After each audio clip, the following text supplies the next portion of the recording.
Hello, beautiful Facebook fam. Emily the Diamond here. Though, for most of you who know me on this page, it's because I am a transformational leadership coach. And one of my beautiful colleagues in the States, he's an Aussie though, his name is Cameron Brown. He and I got to have a really fun catch up at Santa Monica a couple of weeks ago. And he picked up rubbish with me on the beach because I'm a freak. And Cameron and I did some lives together, and he left a really great video on his page. Check him out on Instagram and on Facebook. His handle is Cameron Brown, and he's an extraordinary storyteller and musician, and he transforms people through storytelling and music. So if you love music like me and you love storytelling and you love transformation, then you really want to talk to Cameron. Cameron did a great video about the kinds of questions that he uses. Now, for those of you who are really familiar with my stuff, you know that I have a lot of opinions about how our experience as human beings is really the fabric of our experience is in language. And of course, then the questions that we ask ourselves, as my beautiful old mentor, Dr. John Demartini says, the quality of our life is determined by the quality of the questions we are asking ourselves. And Cameron was sharing about some of his personal mastery questions. And I promised that I would send some of mine. So I've noted some of them down. I'm going to read out some of them to you now.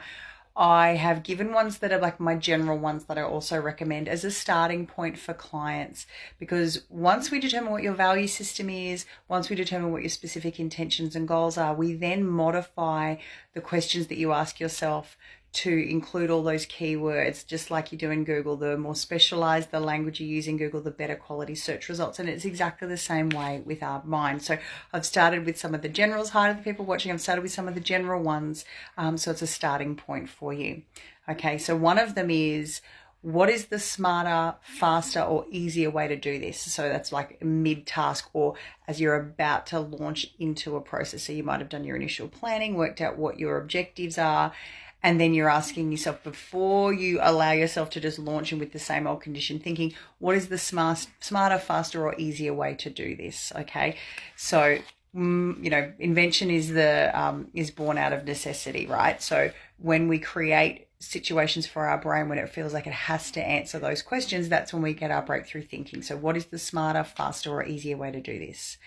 Then another one I use, which is to do with daily planning, is what are my 7 highest priority actions today? So if we don't plan our day based on intentions and objectives, the day will just take you anywhere. So the idea is, if you want to go nowhere, anywhere will get you there. It's completely fine. But if you've got particular momentum you want to achieve every day and progressive little bits every day, what are the 7 highest priority actions for me today? Then there's another beautiful one, which is around our leadership and our relationships and our connection. And it's, what are all the ways I can add value today to those around me? So very simple things that set us up on a positive feedback loop and create really productive emotional states is simply just being gracious and generous with everybody.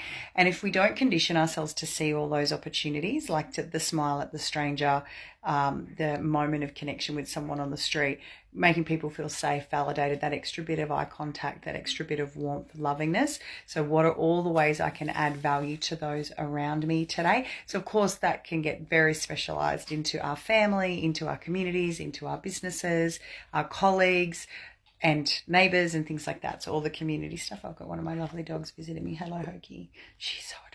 I'll post some photos of her. She's looking particularly cute tonight. Okay, then another one I really like to ask myself, and it's a reflection question, it's, what are all the ways that I can maximize my impact? So whenever I do my quarterly planning and I do monthly reflection work, what are all the ways I can maximize my impact?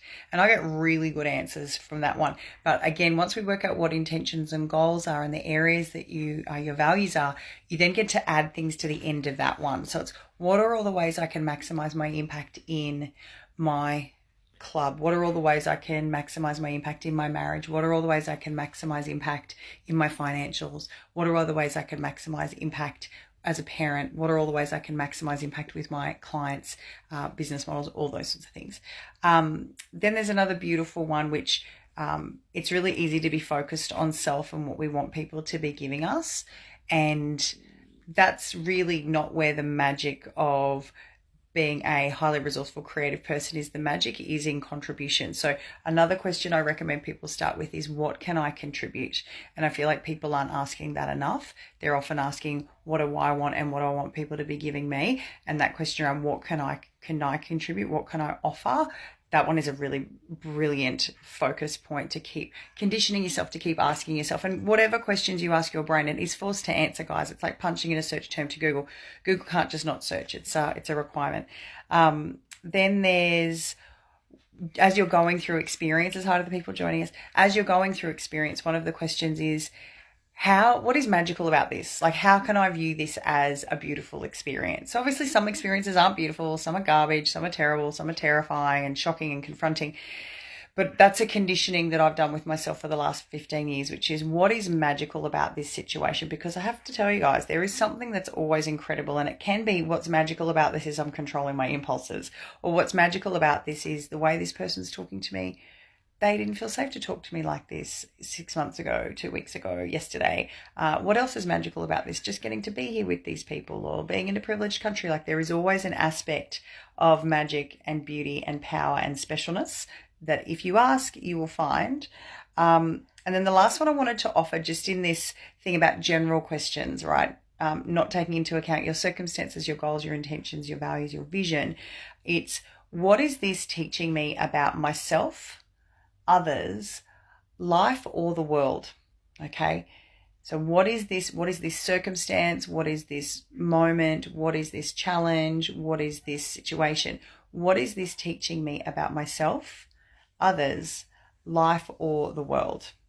And that's priming us and conditioning us to continually reflect and continually learn. So, in my point of view, in my belief system, if we're not learning, we're not growing. And we have to condition ourselves to grow, because our natural state is to get a narrower view of life as we go through it. And that's not what I'm up for, right? I'm up for continually expanding my view, expanding my experience of choices, of power, of resources. So this one, what is this teaching me about myself, others, life, and the world? Obviously, they have to be empowered lessons and empowered learnings. We're not taking like, oh, people are shit and I'm hopeless. We're not talking about those types of lessons. We're talking about lessons that can serve us now and serve us into the future, and that we can use in future scenarios. So things like, hurt people. That's a great lesson. Or when I'm under pressure, I lose my perspective of all the choices I have.